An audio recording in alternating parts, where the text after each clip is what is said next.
Welcome to Nursing 130 and your first voiceover on pregnancy. This slide provides a brief outline of the topics we'll be covering in this voiceover on pregnancy. For those of you who like graphics, like me, here's one that encompasses what I'm about to talk about in this voiceover. It's also a good cheat sheet for studying.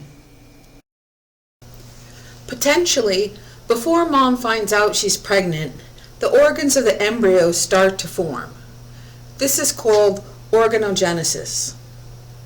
For those of you who need an A&P refresher regarding the male and female reproductive organs and basic genetics, please refer to the pages noted on the slide. Conception, also known as fertilization, occurs when a sperm nucleus enters the nucleus of the oocyte. The developing human is referred to as an embryo from the time of implantation through 8 weeks.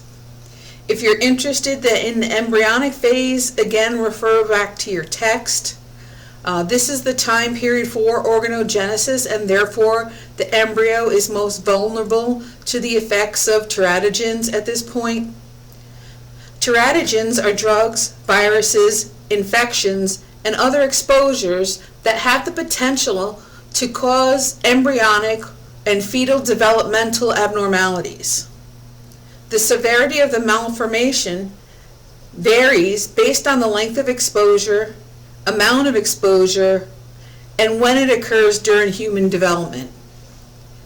Generally speaking, the developing human is most vulnerable during organogenesis, which occurs during the first 8 weeks of pregnancy. And typically, most women don't know that they're pregnant yet unless it was a planned pregnancy and they take an early pregnancy test.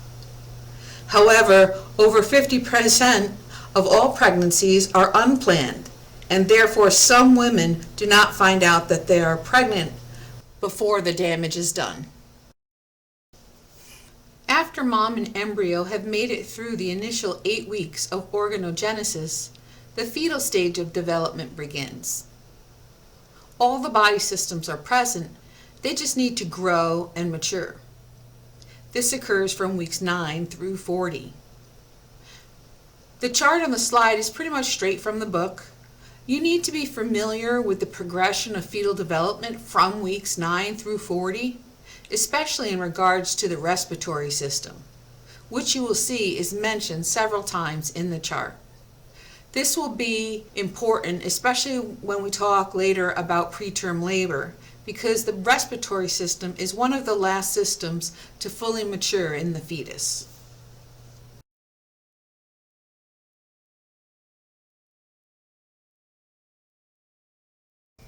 Before moving on to discuss more about pregnancy, let's just take a quick look at the system parts that are set up to help grow and nurture the developing fetus. The placenta is an organ formed from both maternal and fetal tissue that provides metabolic and gas exchange, meaning this is how the fetus is breathing and receiving nutrients.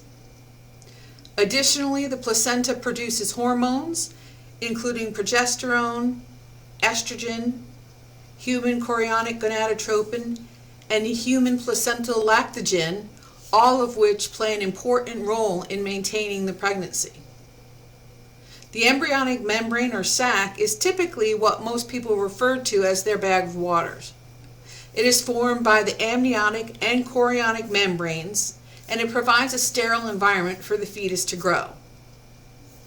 Amniotic fluid is what the fetus is floating inside of.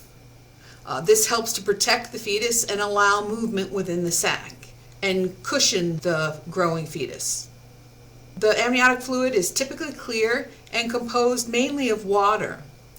In the first trimester, the amniotic membrane produces the fluid. Then in the second and third trimesters, it is produced by the fetal kidneys. Finally, the umbilical cord is the lifeline between mom and fetus. It connects the fetus to the placenta, and it is composed of 2 arteries and 1 vein. And here in the placenta, the arteries carry the deoxygenated blood, while the vein carries oxygenated blood. This is the opposite of what our bodies do. So the whole pregnancy journey starts with the woman thinking, I might be pregnant. What signs might the woman be having that make her think that she might be pregnant? So these are called the presumptive signs of pregnancy. Subjective signs of things that the woman is feeling. They indicate pregnancy, but they could also be caused by other issues.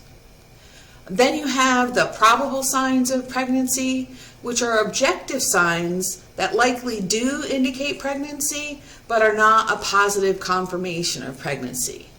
A good example of this is a positive pregnancy test. They detect the presence of the hormone HCG in the urine, and although likely indicative of a pregnancy, you can still have a positive urine HCG test if you have an ectopic pregnancy or tubal pregnancy, a recent miscarriage, user error, or certain medications. Finally, there are the positive signs of pregnancy. These are confirmation by an examiner that there is a pregnancy because there is a fetus with a heartbeat. Now, in the ideal world, the woman would have had preconception counseling in order to get her into good health prior to achieving pregnancy. This typically covers topics such as nutrition, vitamins, self-care, timing of conception, and modifying behaviors to reduce risks. However, we don't live in a perfect world where all patients are compliant and all pregnancies are planned. More often than not, the first opportunity you as the nurse will have to educate your client on pregnancy is when she shows up for her first prenatal visit. Therefore, it shouldn't be a surprise that the education topics for the first visit are similar to those that would be covered at a preconception visit. A complete and thorough medical and surgical history is necessary to help identify any potential risk factors for the pregnancy. This includes questioning about family history, with particular attention to potential exposures to infection or possible genetic disorders that run in the family. The first thing a newly pregnant woman will want to know is when her baby's due. There's a simple calculation that you can do if the woman is fairly certain when her last menstrual period was. If the last menstrual period is unknown, she'll require an ultrasound to best determine her EDD or estimated due date. Due date calculations are just a best guess of when the baby will be born. Other influencing factors include the regularity of the woman's menstrual cycle and the average length of her menstrual cycle. The rule that's used, Nagel's rule, is based on a 28-day cycle. For example, if you have someone whose last menstrual period was December 14th, you subtract 3 months, add 7 days, correct the year if you need to, and you end up with an estimated due date of 9/21/2020. The slide includes a link for practice questions on calculating Nagel's rule, because this is something you'll need to know how to do.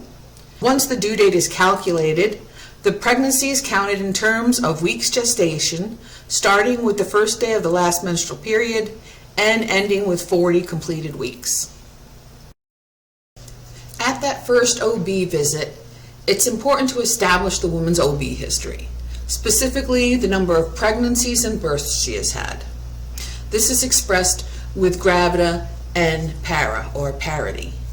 Gravida refers to the total number of pregnancies that the woman has had, without regard to how many fetuses each pregnancy was or at what gestational age the pregnancy ended.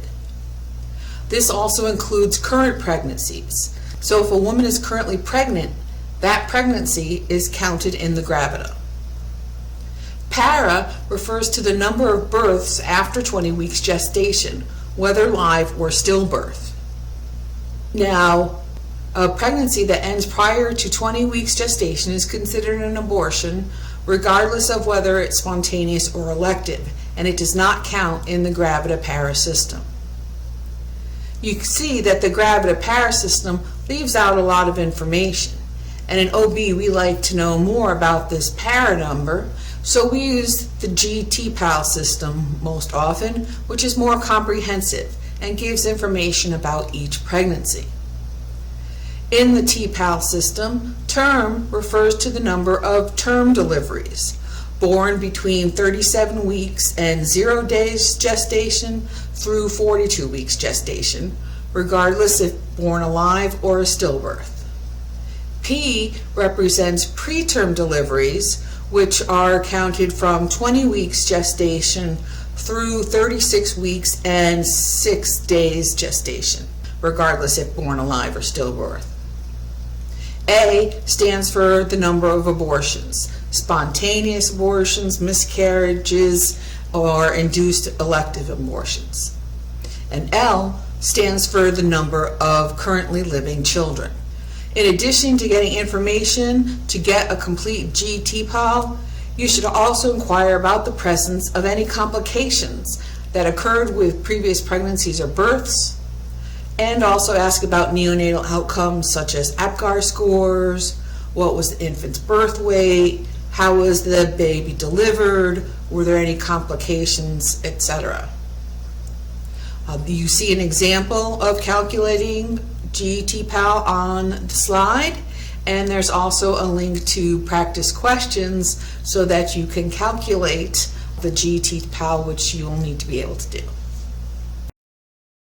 Another part of that initial OB visit is the obstetric physical exam. The exam allows the practitioner to establish a woman's baseline in order to compare should any issues arise later. A set of vitals is always necessary. Again, this provides the baseline. Did she start with a normal blood pressure, or was it slightly elevated? Does she have chronic hypertension going into pregnancy? Height and weight help establish a guide as to how much weight the woman gains throughout her pregnancy. This is incredibly important because the baseline BMI dictates the recommended total weight gain for pregnancy. The patient will also get a bimanual exam. You see a picture of it on the slide. This allows the examiner to assess the size of the enlarging uterus and assess whether the estimated dating seems correct. Finally, clinical pelvimetry is the measurement of the dimensions of the bony pelvis. Basically, what the examiner is attempting to determine is whether the woman has an adequate pelvic outlet for delivery. Ideally, she would have a gynecoid pelvis. So on the screen, you see the standard labs done on most pregnant women by their OB providers with that first visit. There will be additional testing as the pregnancy continues, but when you as the nurse are looking at your client's lab work, you want to make sure these initial tests were done. They help establish the mom's blood type and RH factor and antibody screen, which comes in important if there's any bleeding during pregnancy and the mother needs RhoGAM. You want a baseline CBC so that you can follow for anemia during the pregnancy. You're going to test for other different viral disorders that could cause complications during pregnancy and or may need follow-up vaccination after pregnancy. You're also going to be checking for any infections at the start of the pregnancy, any urine infections or any sexually transmitted infections as well. Genetic screening is also done, usually on people who have a known history of genetic disorders in the family or who come from racial or ethnic backgrounds that have high risks for certain genetic traits. When it comes to genetic testing during pregnancy, women are typically counseled that they can have either screening tests, which are typically blood tests that give a result of either like a high or a low risk up for a potential genetic disorder, or they can have diagnostic testing done, which is more invasive but will give a definitive diagnosis. You would educate the client with as much information as they desire. Each screening test or maternal assay, as they are referred to in the text, are blood tests that can help screen pregnant women for fetal birth defects or genetic anomalies. The key word here is screen. They are not diagnostic, and there can be false positive and false negative results. The choice of the screening tool depends on a multitude of factors, with particular attention to timing in pregnancy, as many of these tests must be drawn within a certain window of time. The goal is always to offer screening tests with high detection rates and low false positives. The graphic gives you an idea of the most common screening tests in rectangles and diagnostic tests in ovals. The two definitive diagnostic tests are chorionic villus sampling and amniocentesis. Although slightly different procedures, they both obtain biochemical specimens which allow for chromosomal analysis. The chorionic villus sampling, or CVS test, is time sensitive and can only be performed between 10 weeks and 12 weeks gestation. A CVS test involves the sampling of placental tissue, the chorionic villi, for chromosomal, metabolic, or DNA testing. It does have a 7% risk of fetal loss, but allows the woman time to make decisions about the future of the pregnancy should she be considering a termination. This is not nearly as commonly performed as amniocentesis, as the practitioner performing it needs special training. Amniocentesis, on the other hand, is significantly more common. The procedure involves a needle inserted through the maternal abdomen into the uterine cavity in order to extract a sample of amniotic fluid. However, the time frame is later than CVS, with the amnio usually done between 15 to 20 weeks, and depends on fetal position and having an adequate pocket of amniotic fluid available to draw from. As the nurse, you would be assisting the practitioner in collecting the sample and sending it off to pathology, and then also double checking the maternal blood type to see if the woman is Rh negative. If she's Rh negative, she will need RhoGAM, since these are invasive procedures and there could be a mixing of maternal fetal blood. Ultrasound, which is the use of high-frequency sound waves to produce an image of an organ or tissue, is used during pregnancy. In the first trimester, it's often used to confirm an intrauterine pregnancy and fetal cardiac activity.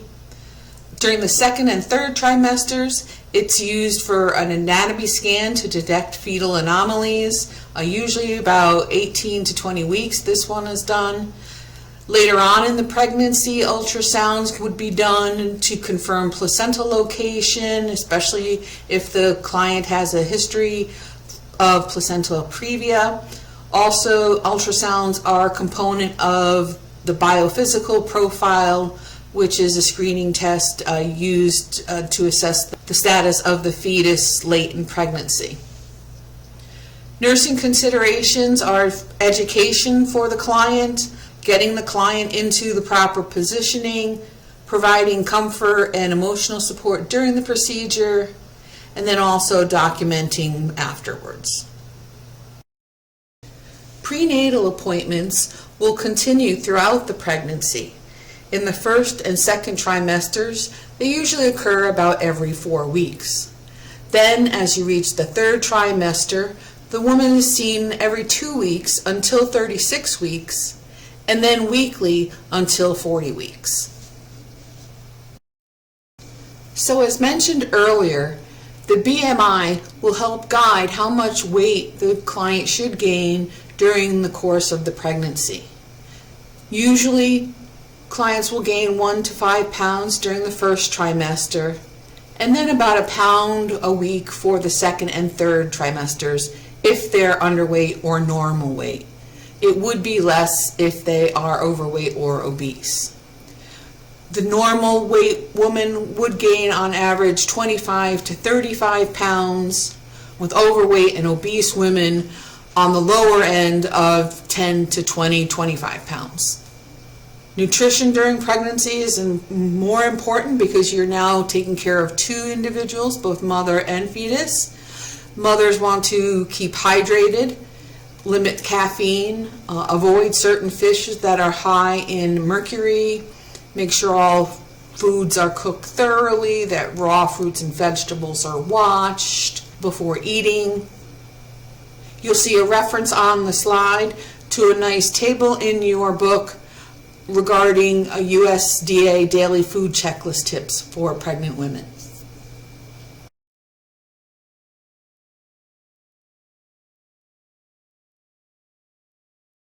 I'm just going to touch on maternal obesity for a minute. This is defined by a BMI of greater than or equal to 30. So an example of a client with a BMI of 30 would be someone who's 5'5" and weighs 180 pounds. 1 in every 5 women is coming to pregnancy obese. Maternal obesity is associated with increased morbidity and mortality for the mother and baby. It can result in complications for the mother during the pregnancy and during the delivery process. It can cause congenital anomalies, growth abnormalities, macrosomia for the fetus. So education is going to be very important with these clients, and referral to a dietitian or nutritionist may be helpful to keep them on track during their pregnancy so that they don't gain excessively more weight.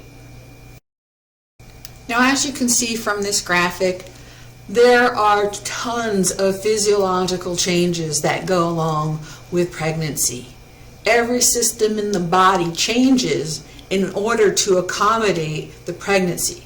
Some systems more than others. These changes occur to help protect either the mom or the fetus through maintenance of the pregnancy, development of the fetus, or preparation for labor.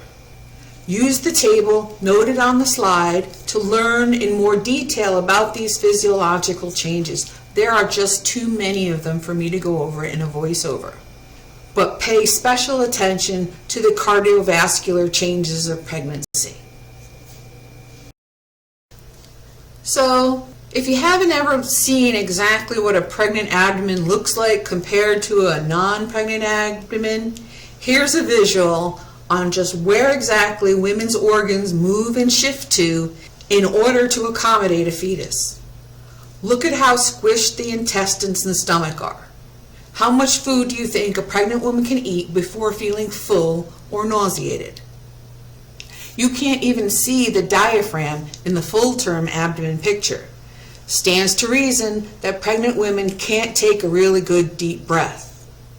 And that poor little bladder right there next to that really full uterus. Do you think the uterus likes to give it any room to hold much urine? From these physiological shifts and pressures, you get a lot of those discomforts of pregnancy.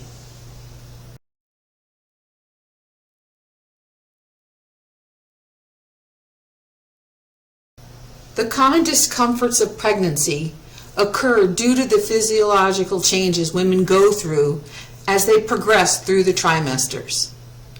Some discomforts, like nausea and vomiting, are more prevalent in the first trimester, whereas edema, shortness of breath, and hemorrhoids are more prevalent in the third trimester.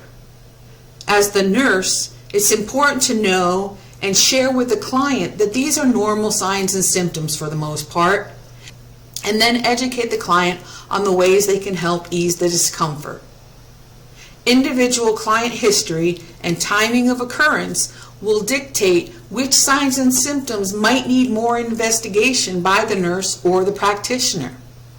This is where the nurse's critical thinking and clinical judgment skills come in.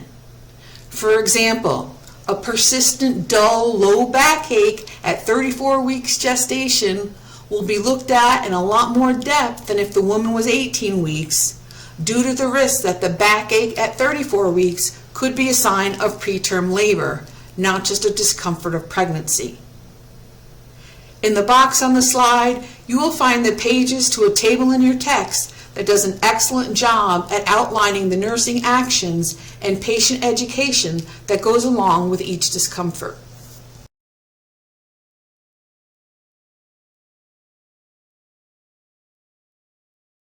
Along with the physiological changes of pregnancy, there are psychosocial adaptations to pregnancy on the part of the mother, the father, and the family in general. Maternal tasks of pregnancy have been explored and outlined by several classic maternity nurse researchers and provide a knowledge base for us clinicians. The tasks include ensuring a safe passage for the mother and her child, ensuring social acceptance of the child by significant others, attaching or binding into the child, and giving of oneself to the demands of motherhood. Building on these tasks, another researcher has outlined the 7 dimensions of maternal role development: acceptance of pregnancy, identification with the motherhood role, relationship to her mother, reordering partner relationships, preparation for labor, prenatal fear of losing control in labor, and prenatal fear of losing self-esteem in labor. Several factors influence maternal adaptation, including maternal age. Are they a primipara, first-time mother, or a multip who's had children before? Is this a multi-gestation pregnancy with more than one fetus? And the socioeconomic status of the mother, among others. It is important to note that it is common for women to experience ambivalent feelings towards pregnancy during the first trimester. Just look at all the things they are thinking about and feeling. These feelings of ambivalence decrease as pregnancy progresses. Ambivalence that continues into the 3rd trimester may indicate unresolved conflict. When evaluating ambivalence, it's important to assess the reason why it still is present and its intensity. Research into fatherhood has revealed common themes as well. All expectant fathers voice some form of anxiety or worry in response to their partner's pregnancy. This was the single most powerful shared experience. Worry appeared to be a normal cognitive process, with many men expressing worries over the health of their partner and unborn baby. Men talked about experiencing conflicting feelings in response to finding out they were going to become fathers, spanning the entire spectrum of emotions from joy to disappointment. Men enter into the unknown realm of pregnancy with certain expectations of how they should think and feel that are imposed on by themselves and societal attitudes. So sometimes internal conflict arises when there's a difference between how men are expected to feel and how they actually feel. During pregnancy, men can feel that their needs are neglected and their role underutilized. Unintentional stress can be caused by the way services are provided to the mother and by the attitudes of healthcare professionals. Fathers in the 2nd trimester start to accept that pregnancy is real when they start to see evidence. Their partner's body growing larger, seeing and feeling the movements of their unborn baby. Therefore, they were able to relate to their unborn baby and partner's pregnancy in a different way, and they start to develop an emotional attachment to their unborn baby. Toward the end stages of pregnancy, men move away from their lives as non-parents and redefine themselves as fathers. Paternal adaptation involves unique developmental tasks for fathers. And there's about 3 phases that fathers experience as the pregnancy progresses. The announcement phase, where they may react with joy, distress, or combination of emotions when they find out about the pregnancy. The moratorium phase, where the men appear to put conscious thought of the pregnancy aside for a while. And then the focusing phase in the last trimester, where men become actively involved in the pregnancy and the relationship with their unborn child. These experiences unfold at the same time, but in a different manner than the woman's adaptive experience. Familial psychosocial adaptation to pregnancy depends on the family. There are changing family structures out there. It's no longer just one mom, one dad having a baby. And the different structures can add different stressors onto the relationships. You also have the issue of sibling adaptation when the parents have had a previous child. There's also the way the grandparents are going to adapt to the new addition to the family and their changing role from being parents to grandparents, and the significance that that has on their life. Other psychosocial adaptations during pregnancy include the changing sexuality and sexual relationship between the partners as the pregnancy progresses, mental health difficulties with pregnancy adaptation, adaptation to any pregnancy complications that might come along, social supports or the lack thereof. Culture has a big impact on pregnancy, the role of the mother postpartum, and then there's also all the activities and stressors of planning for birth. Who's the OB provider? Where do they want the delivery to happen? Do they have a birth plan? Do they want to develop a birth plan? Do they want to take childbirth education classes? All of these other psychosocial issues have to be addressed during pregnancy. I know I've covered a great deal of material during this voiceover, and there's still even more material in your textbook readings. If you have any questions, please reach out to me via email. This will all come together when we have class, so look forward to that.